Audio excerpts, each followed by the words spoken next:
Boa tarde, galerinha do segundo ano do ensino médio. Vamos dar sequência aí aos temas que nós estamos trabalhando lá no Centro de Mídias, né? E também nas nossas aulas aí durante os 2 primeiros bimestres deste ano. O tema da nossa aula é a continuação aí da introdução à teoria do indivíduo, ok? Na última aula que eu postei para vocês, eu tratei com vocês a respeito da questão da ética através da história, e hoje nós vamos aí ver como esse indivíduo, né, esse humano, foi se moldando ao longo da história. Vamos lá. O nosso livro é o Fundamentos de Filosofia, dos autores Gilberto Cotrim e Mirna Fernandes. Hoje nós vamos trabalhar aí das páginas 154 a 156 do livro, ok? Então vamos lá. Na página 154, nós vamos lá para estudar a antropologia filosófica, ok? A concepção da concepção metafísica à existencial. Então, antropologia, tá, galera? Para quem não sabe, logia é estudo e antropo é homem. Então, seria o estudo do homem, o estudo do ser humano ao longo da sua condição no nosso planeta, na nossa vida, na nossa existência, ok? Lá na metafísica nós vimos lá no primeiro ano já, né, a questão que a metafísica estuda o ser enquanto ser, tudo que existe é um ser, e se nós seres humanos somos seres, o que é o ser humano? Ao longo aí da história da filosofia, ok, vários autores buscaram aí entender qual é a natureza essencial dos seres humanos. Desde Platão, Aristóteles, Santo Agostinho, Tomás de Aquino, Thomas Hobbes, John Locke, Karl Marx, Hegel, Nietzsche, Kant e outros, tá? Sartre, vários filósofos aí buscaram aí fazer essa compreensão da existência humana, ok? E nós vamos lá. Nós vamos começar com a concepção platônica. Como vocês devem se lembrar, estão acompanhando nas minhas aulas e nas aulas do Centro de Mídias, né? Platão vai dizer que a essência do ser humano seria a sua alma esta que é imortal e que existe antes de nós, tá? Segundo Platão, a alma habita o nosso corpo, ela não queria, mas por uma ordem de Zeus, né, de Deus superior, de uma entidade superior,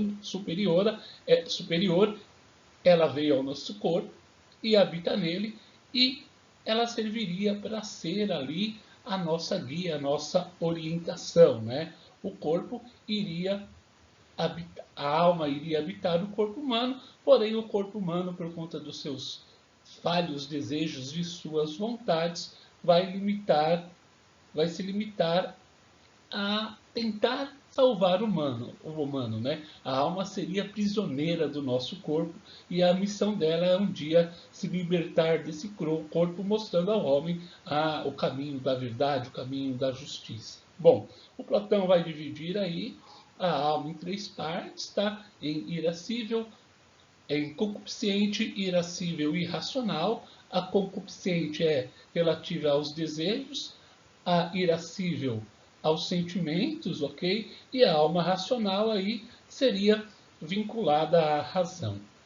Elas têm ali um processo de hierarquia, mas caberia ao homem ser racional, porque a alma é o caminho da verdade, né? Ele deveria seguir as orientações da alma ao invés das orientações de sua carne, do seu corpo. Então vamos lá.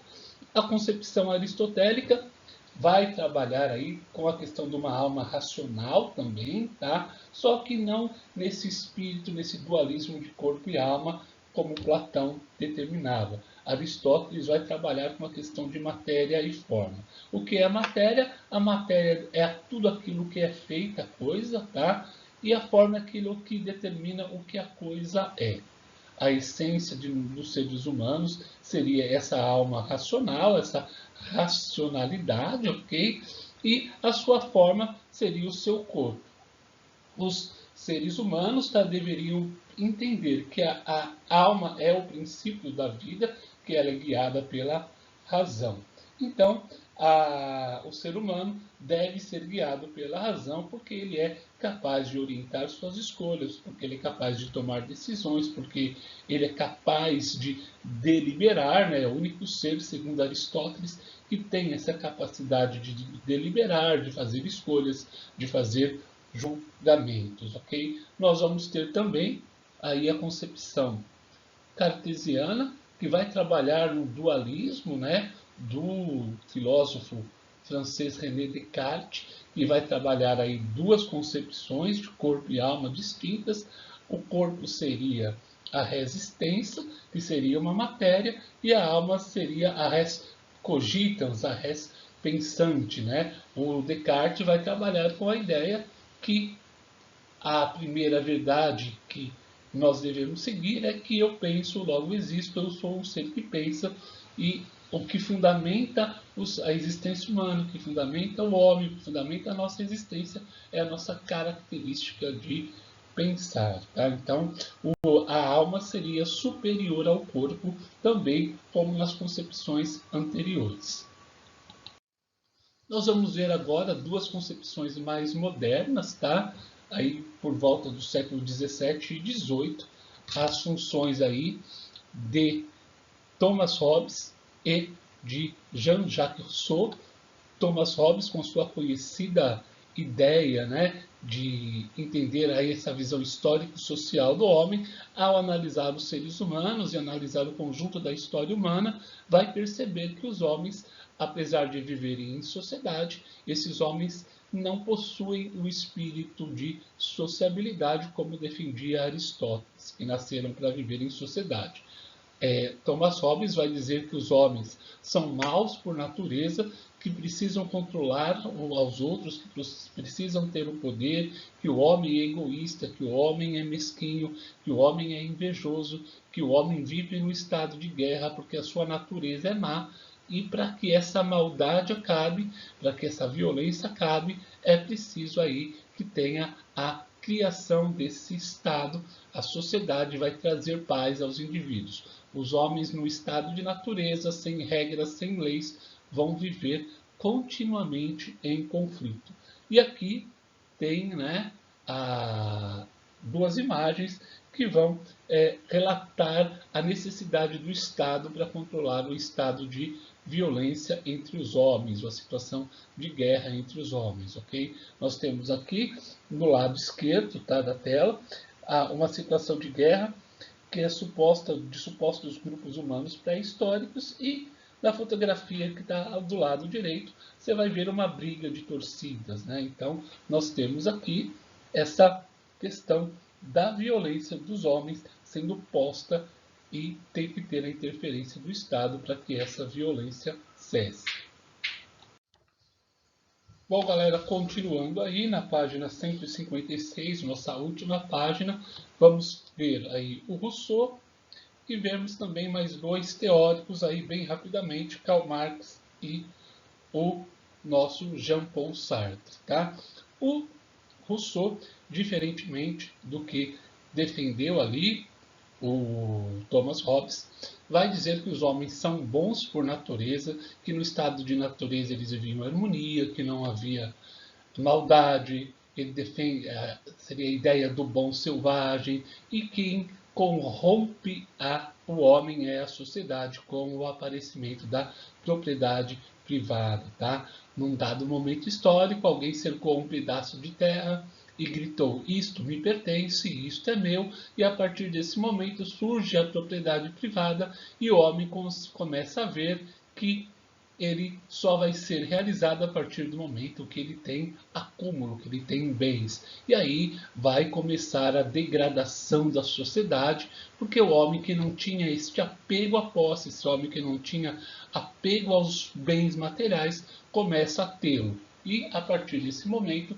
você vai ter aí os conflitos entre os homens, ok? A sociedade é que corrompe os seres humanos eram bons por natureza, tá? Isso que defendia aí Rousseau. Agora nós vamos ver aí Karl Marx e a questão da realidade concreta e a liberdade, tá?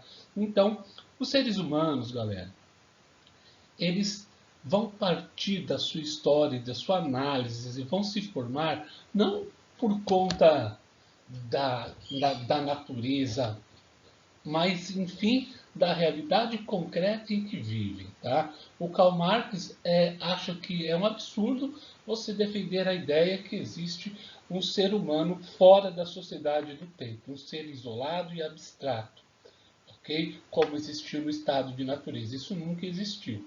Os homens viveram em agrupamentos e, de acordo com as condições oferecidas por esses agrupamentos, essas condições materiais é que vão formar a sua existência social. Ou seja, a sua história concreta é baseada nas suas condições materiais, na sua condição histórica e na sua existência social. Tudo isso somado vão formar as relações sociais que vão condicionar o indivíduo ao ser o que ele é, a agir como ele age, a ter os conflitos, enfim. Por conta das condições materiais e econômicas, elas é que vão formar os indivíduos. Os indivíduos isolados que não viverem em agrupamento, isso não existe, tá? Essa questão do agrupamento social fará com que os homens formem as suas sociedades e vão aí produzir as suas qualidades e seus defeitos, ok, os seus problemas, elas serão de acordo aí com essas condições materiais existentes. Existe uma história concreta. E o Jean-Paul Sartre vai falar da existência humana.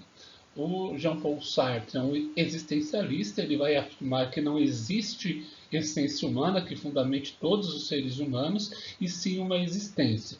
Quando nós nascemos, nós não nascemos prontos, nós nascemos num mundo estranho, somos estranhos ao mundo, e à medida que somos esse nada, somos um nada, nas palavras de Sartre, à medida que vamos convivendo com o mundo, nós vamos nos construindo e construindo a nossa existência, ok? A partir desse momento de construção, eu vou tendo a liberdade de tomar as escolhas com as minhas responsabilidades, ok? Mesmo dentro das condições materiais que ocorrem comigo desde o meu nascimento. O Sartre, vai reconhecer que as dificuldades materiais, as condições a priori, que independem de mim, são antes da minha existência, podem sim definir a minha existência, mas eu sou capaz de modificá-lo, sou capaz de mudá-la de acordo com as coisas que são apresentadas a mim. A frase do Sartre, que eu acho muito bela, é a seguinte, Não importa o que fazem de você, o que importa é o que você faz daquilo que fizeram de você. Então, nós temos uma condição humana que vai ser determinada por minha existência. Porém, a minha situação vai depender da minha ação, tá? Mesmo que existam limites dentro desta ação, o ser humano pode agir no mundo e transformá-lo, ok? Então é isso. Até a próxima semana e a nossa próxima aula.